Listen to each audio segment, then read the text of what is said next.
Communal violence దాన్ని కూడా రూపుమాపగలిగాం. అయితే అధ్యక్ష రౌడీలు కూడా నేను ఒకసారి పెట్టాను.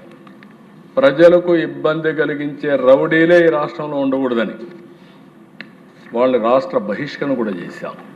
అలాంటి కఠినమైన చట్టాల ద్వారా చర్యల ద్వారా మనం ముందుకు పోయాం.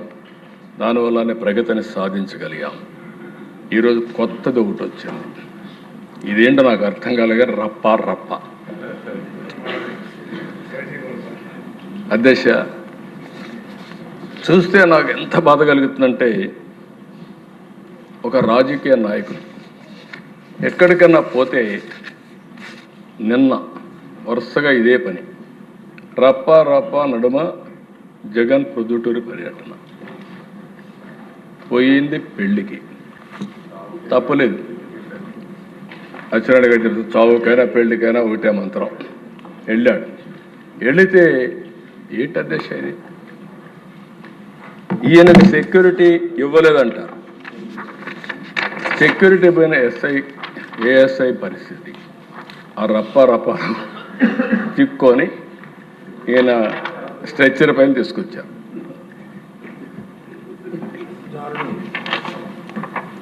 ఇమాజిన్ అంటే ఇక్కడ దేశ నాకు కనిపించేది ఏంటంటే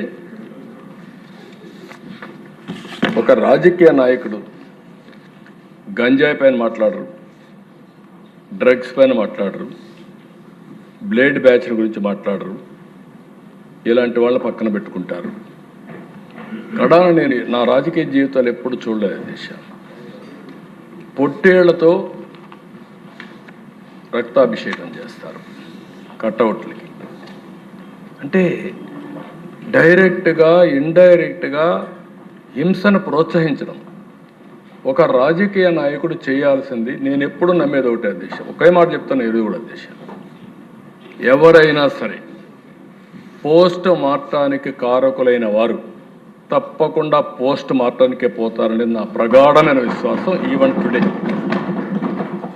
అయితే అధ్యక్ష వీళ్ళు ఈరోజు మనం చూస్తూ ఉంటే విధ్వంస యాత్రలు, ఎక్కడో పంట ఉంటుంది రోడ్డు మీద వేసి తొక్కిస్తారు, రేట్లు రాలేదంటారు, టైర్ల కింద వీళ్ళ టైర్ల కిందనే మనుషులు దొక్కిచ్చేసి పక్కలాగేసి వెళ్ళిపోతారు.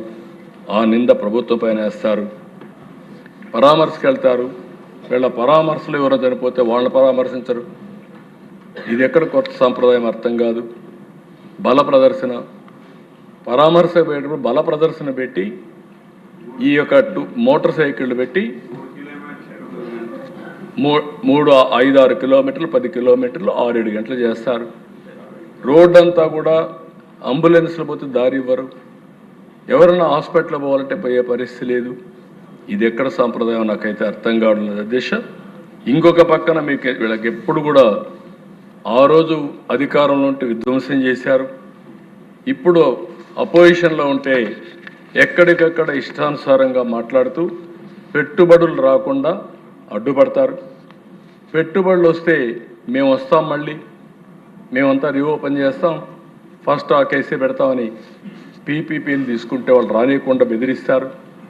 నేను ఎప్పుడు చూడలేదు అధ్యక్ష ఇలాంటి కల్చర్. ఎప్పుడు కూడా నాకు సుదీర్ఘమైన రాజకీయ అనుభవం ఉంది, 45 ఏళ్ళు ఉంది.